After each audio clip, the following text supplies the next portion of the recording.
I'd like to help you grow financially and spiritually at the same time. Hi, my name is Sanchez. I'm the author of 36 books, and I preach around the world, been doing so for 35 years. I also love working with the poorest of the poor.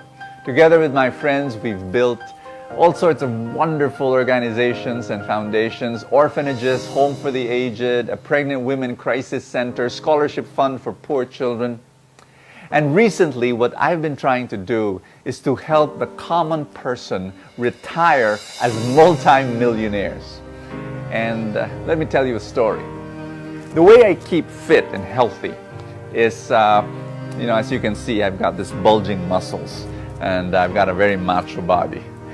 Just kidding.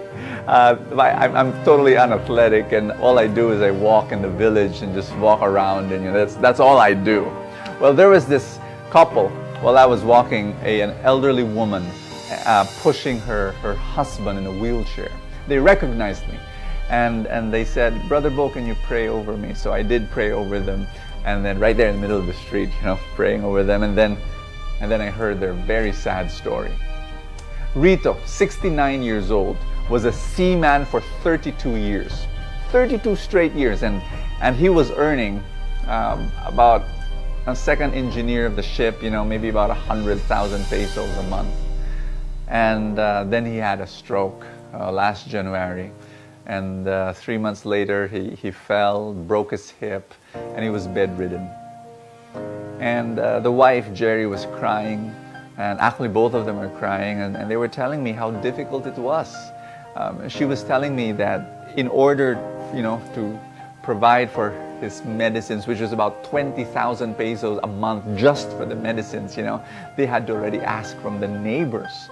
And it is very, very difficult just listening to this story, knowing that for the past, 32 years he was a seaman earning a lot of money, and yet what's wrong? They were dependent on their SSS pension, which is 13,000 pesos a month combined, and yet, remember, 20,000 pesos just for the medicines alone. So I was just listening to this story, and again my heart was breaking. Why was this happening? Well, last month, Rito, I heard, passed away. And so I talked to the wife, I visited her, and yes, she was grieving over the death of her husband, but she was also worried for the funeral expenses. And I was saying, how can this be? And I computed, how much did her husband earn as a seaman for 32 years? I computed 20 million pesos in his whole career. And yet right now, his wife could not pay, a few months ago, for his medicines, and now for the funeral expenses. But this is the story of millions of Filipinos. This doesn't have to be your story. Hi, this is Brother Bo greeting my IMG family. And I miss you. And I should be there with you right now, but I am in Australia. I'm preaching to the feasts in Sydney, Brisbane, and Melbourne. And so I miss you today, but I really wanted to speak to you. So I'm doing this video, and I hope you listen well, and I hope you open your heart to the message that I want to give to you, which I believe God wants to give to you. And it's a very simple message. I was preparing about this whole course on entrepreneurship, and then it shocked me when I realized something. It just blew my mind. A light bulb came as I was reading the life of Jesus, and I said, wow, I never thought of it that way, that Jesus was a businessman. For the longest time, spiritual people are supposed to be focused on heaven and focused on God and focused on religion and focused on prayer and focused on the Bible, and not about money and not about business. But Jesus himself, I realize now, was a businessman. How long? He spent more years as a businessman than he spent years preaching healing and driving out demons. Jesus spent 17 years as an entrepreneur and only 3 years in the ministry of preaching, healing, and driving out demons. Amazing. You know, during that time, during biblical times, at the age of 13, you would already apprentice with your father. And in Mark chapter 6, verse 33, you know, when Jesus was already preaching, you know, the people said, hey, wait a minute, is he not the carpenter? Didn't he? Wasn't just a few years ago he repaired our jacuzzi? He repaired our 2-car garage? I'm just kidding. But they saw him as that carpenter.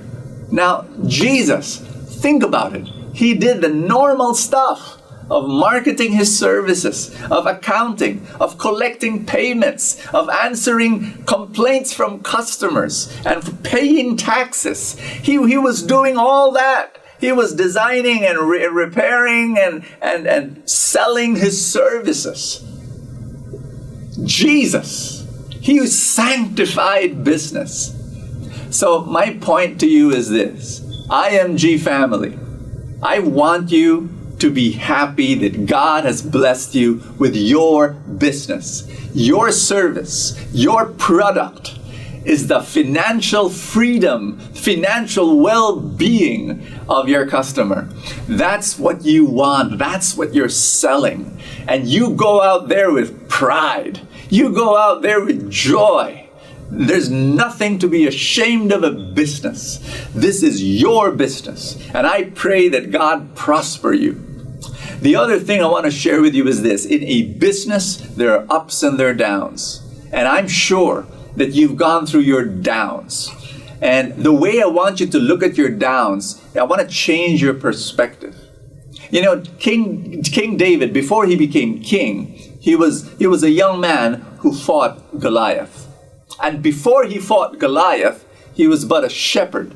He was a lowly shepherd. You know, today when you say shepherd, you've got this nice, cute, you know, wonderful, nostalgic picture of a guy with broad shoulders who looks like Brad Pitt, you know, carrying a lamb over his shoulder. You know, during that time, they looked down at shepherds. He was the common laborer. He was not very nice, and then he was muddy and dirty and smelly. Anyway, David was a shepherd.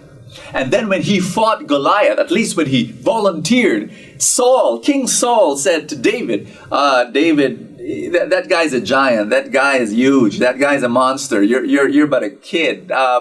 Hello, are you sure you want to do this? David said, I fought and defeated the bear and the lion when I was a shepherd.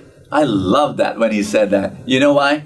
Because you do not win the battle in the battlefield. You win the battle before the battle begins. And so David won over the giant Goliath, not in the battlefield. David won over Goliath when he fought the lion and the bear and defeated them as a shepherd. So when he was a shepherd and he was supposed to guard the sheep, and he saw the lion and he saw the bear, he could have run away. He could have told his father, Dad, look at this. There was a lion and a bear. We lost a few sheep, you know. I'm not trained to do that kind of a thing. But no, he saw the bear and the lion as training. And here's my message for you. I know some of you are going through some difficult time. Maybe you're going through rejection, and the sting of rejection is taking a toll on you. People that you trusted and people that you respect look down on you and what you're doing. Maybe you're frustrated right now because you want to see growth, but the growth is not happening. Whatever you're going through, here's what I want to ask you to do. Look at everything as training. You are facing your lion, you are facing your bear right now. And hey, if you see this as training and you endure and you persevere and you don't give up, it is training you. What? Because the Goliath is coming. And when you're able to defeat the lion and the bear right now, you will have all that you can need to defeat the Goliath. And when you defeat the Goliath, you know what's going to happen? You're going to become king. You're going to become king. Always choose growth over money. And I love saying that. It's a spiritual principle that I live by, and I've been sharing it to people. Because if you choose growth, the money will follow. But if you choose money, the growth will not follow. Make that as a personal mantra, a spiritual principle in your life. Always make that decision.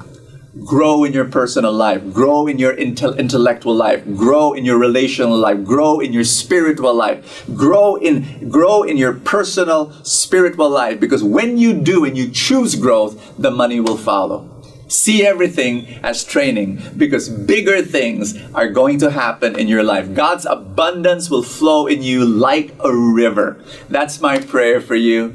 Thank you so much that I'm part of the IMG family, and I greet you with all love and prayer. May more of His love flow in your life. This is Brother Bo Sanchez saying, live a fantastic life.